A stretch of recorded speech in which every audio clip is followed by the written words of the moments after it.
Gekk ekki í dag. Nei. Fyrstu viðbrögð eftir leikinn? Nei, bara við erum bara að æfa á og við erum ekki komnir lengra. Þarna erum við og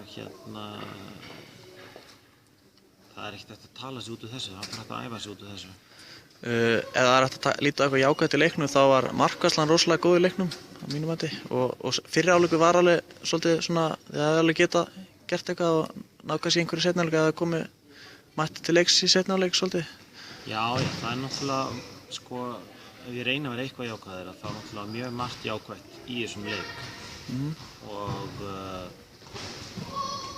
í rauninni, sko, við klikkum okkur 10-12 dauðafærum og svo byrjum við seinni hálfleikinn mjög illa þannig að það fer leikur með fullri virðingu fyrir Þrótti að þá sko með aðeins kaldari koll og aðeins meiri reynslu að þá hefðu við unnið þennan leik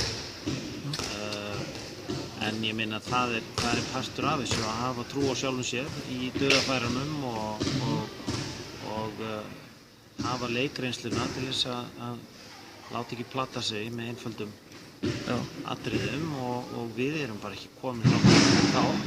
Við erum að skríða í form og vonandi kemur sjálfstraustið með því og þá nýtum við þessi færi og við náttúrulega með hverjum leiknum aðeins meiri leikreynslu og það bætir okkar leik á nefa þannig að þetta verður bara að koma hægt og rólega, leik frá leik, það er ekkert hægt að gera neitt annað. En við æfum mjög stíft, ég meina við erum ekki í góðu formi þannig að við æfum óvenju stíft þessar vikurnar og af því að það er, eins og ég sagði áðan, það er ekkert hægt að tala sig út úr þessu, sko, það er bara að æfa sig út úr þessu. Okay. Og það er það sem við erum að gera, bara sjáum við til hversu langa tíma það tekur. Ok, takk.